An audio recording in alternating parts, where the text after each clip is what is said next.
চলে এসেছি। যারা এমএতে বাংলা নিয়ে পড়াশোনা করছো তাদের তৃতীয় পত্রের দ্বিতীয়ার্ধের সাজেশনস নিয়ে চলে এসেছি।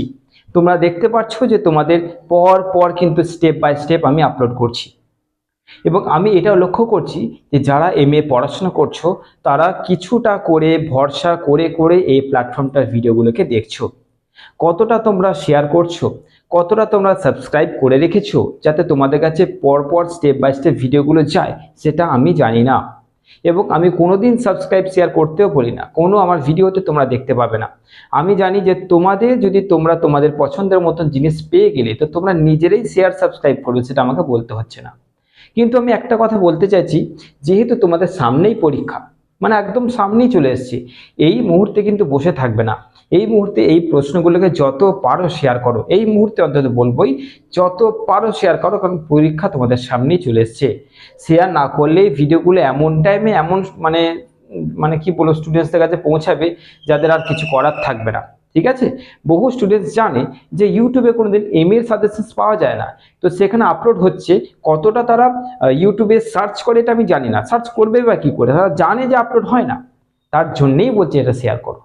ওকে, তো চলো দেখে নিই তৃতীয় পত্রের দ্বিতীয়ার্ধের একদম মোস্ট ইম্পর্টেন্ট কোশ্চেন্সগুলো কোনগুলো নিয়ে এসেছি, যেগুলো তোমাদের আশা করছি প্রশ্নপত্রে তোমরা দেখতে পেয়ে যাবে। চলো দেখে নিই।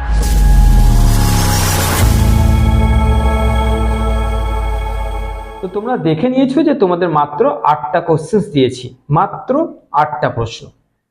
এই 8টা প্রশ্ন করে নিতে পারলে তোমাদের কটা করতে হয় তোমরা জানো, সেগুলো তোমরা আরামসে কমন পেয়ে যাচ্ছ। দেখে নাও 8টা প্রশ্নের মধ্যে প্রথম প্রশ্ন কি করছো, এই পথে আলো জ্বেলে এই পথেই পৃথিবীর ক্রমমুক্তি হবে।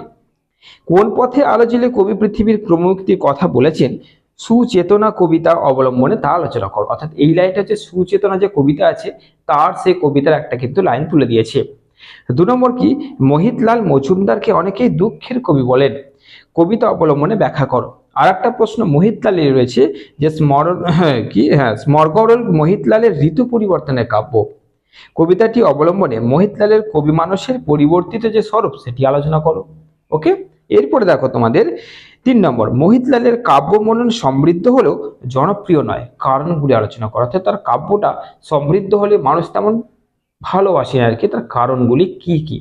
4 নম্বর, যুগ যুগান্তরে গ্লানিমোচনের ছবি কালাপাহাড় কবিতার মূল স্বরূপ আলোচনা করা। অর্থাৎ কালাপাহাড় যে কবিতাটা সেটা কিন্তু তোমাদের কি করতে হচ্ছে, তার নামকরণের সার্থকতাও যদি করে নিচ্ছ বা বিষয়বস্তু, তাহলে তোমাদের এই কোশ্চেনটা করতে পারবে। আচ্ছা, এরপর কি আছে, শাশ্বতী কবিতায় অসম্ভব শাশ্বত স্মরণ যে অপরূপ রূপ পেয়েছে তা নিজের ভাষায় আলোচনা করো। তারপরে ফরিয়াদ কবিতায় ঈশ্বরের বিরুদ্ধে নজরুলের যে মূল অভিযোগ সেগুলি আলোচনা করো। নেক্সট, মুখোশ কবিতায় পৃথিবীর সেই সব যুবক যুবতী সম্বন্ধে কবি বীরেন্দ্র চট্টোপাধ্যায়ের মনোভাবের স্বরূপ ব্যাখ্যা করো।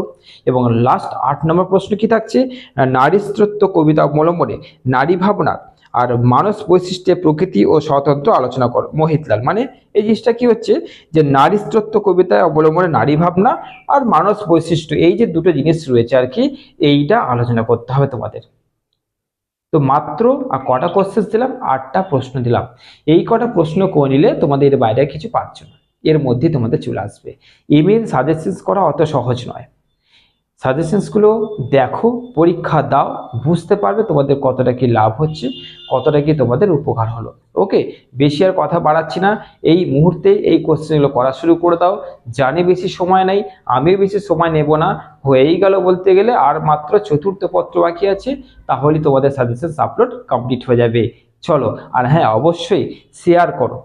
আমি শেয়ার করতে বলি না, কিন্তু যখন বলি জানবে তার পেছনে বিরাট বড় কারণ রয়েছে। শেয়ার করো, এইটুকুই তোমাদের কাছে আবেদন, আর বেশি কিছু আমার আবেদন নাই। চলো, ভালো থেকো, সুস্থ থেকো, তোমাদের পরীক্ষা খুব ভালো হোক।